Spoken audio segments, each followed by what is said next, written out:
اور صحابہ کے دور میں یہ راشن کی اور حضور صلی اللہ علیہ وسلم نے بیواؤں کی لائنیں لگا کے راشن تقسیم کیا، ایسا کوئی نظر نہیں آتا. یہ کیا بات؟ صحابہ کرام کے دور میں کوئی نہ بیوہ ہوتی تھی بغیر نکاح کے، نہ مطلقہ ہوتی تھی بے نکاح کے، نہ کوئی لیٹ میرج، ایک کیس بھی نہیں ہوتا. تو صحابہ کرام کے دور میں تمام کے تمام صحابہ کرام ہر وقت آخرت کو سامنے رکھتے تھے. جنت ہر وقت سامنے ہوتی تھی، جہنم سامنے ہوتی تھی، ہر وقت آخرت کے لیے تیار رہتے. یتیموں اور بیواؤں کی لائنیں لگا کر ان کو راشن دے کے چھٹی، یہ چھٹی صحابہ کے دور میں نہیں تھی. مستقل اور مکمل کفالت کرتے تھے صحابہ کرام. بسم اللہ الرحمن الرحیم. رمضان المبارک کا پیارا مہینہ، برکتوں والا مہینہ، رحمتوں والا مہینہ، اور اللہ پاک کے خزانے لوٹنے والا، مغفرت کے خزانے، بخشش کے خزانے لوٹنے والا مہینہ جاری و ساری ہے. پہلا عشرہ گزر گیا اور یہ دوسرا عشرہ مغفرت کا عشرہ جاری و ساری ہے. اللہ کے پیارے بندے ماشاءاللہ راشن کی لائنیں لگا رہے ہیں اور اللہ کے نیک بندے سخاوت کے دریا بہا رہے ہیں. جیسے رسول اللہ صلی اللہ علیہ وسلم کی پیاری مبارک نورانی سنت تھی، رمضان المبارک میں آپ صلی اللہ علیہ وسلم کی سخاوت تیز آندھی سے بھی بڑھ جاتی. صحابہ کے دور میں ایسے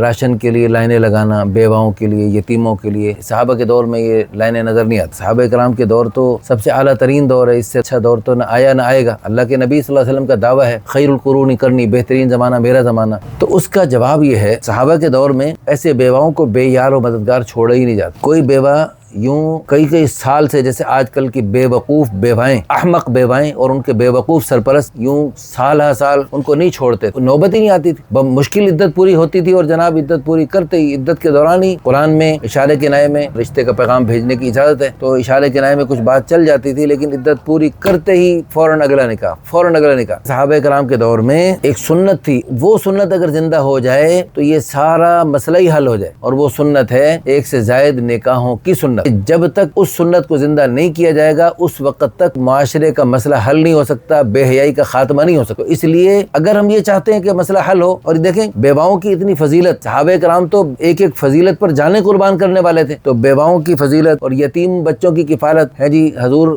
فرما رہے ہیں کہ میرے پڑوس میں جنت الفردوس میں ہمیشہ صحابہ کرام اللہ کی قسم ابناء الآخرہ تھے. حضور نے فرمایا کچھ لوگ آخرت کے بیٹے ہیں، کچھ لوگ دنیا کے بیٹے ہیں. لکل منہما بنون فکونوا ابناء الآخرہ، تم آخرت کے بیٹے بننا، ولا تکونوا ابناء الدنیا، دنیا کے بیٹے مت بننا، آخرت کے لیے کچھ کرنا. حضور صلی اللہ علیہ وسلم نے ایک صحابی سے پوچھا کیف اصبحت یا حارثہ، اے حارثہ کیسے صبح کی؟ انہوں نے عرض کی یا رسول اللہ مؤمنا حقا، پکے ایمان کے ساتھ صبح کی. حضور نے فرمایا تیرے پاس کیا دلیل ہے؟ کیا دلیل ہے تیرا پکا ایمان ہے اور تو بالکل. انہوں نے عرض کی یا رسول اللہ کأنی رأیت عرش ربی بارزا، گویا کہ اللہ کا عرش میرے سامنے ہے، جنت والوں کو جنت میں مزے اڑاتے دیکھ رہا ہوں، جہنم والوں کو جہنم میں چیختے پکارتے سن رہا ہوں، تو یہ میری کیفیت. تو آپ صلی اللہ علیہ وسلم نے فرمایا اذا عرفت فالزم، یہی پکا ایمان ہے اور اسی پہ پکے رہنا. تو ہم سب نے بھی آخرت کی تیاری میں ہر وقت رہنے ہیں. جنت کو سامنے رکھیں، جن کے سامنے جنت ہوگی تو وہ بیواؤں کی کفالت کرتے ہوئے گھبرائیں گے نہیں، یتیموں کی کفالت کرتے ہوئے شرمائیں گے نہیں اور پیچھے نہیں ہٹیں گے، بلکہ وہ یتیموں کی کفالت سعادت سمجھ کے کریں گے. اول تو یتیم آپ کی سعادت اور آپ کے لیے راحت کا سامان بنے گا انشاءاللہ، وہ آپ کی خدمت بھی سعادت سمجھ کے کرے گا. آپ نے اس کی کفالت کی تو وہ آپ کی بھی خدمت کرے گا. لیکن اگر خدا نخواستہ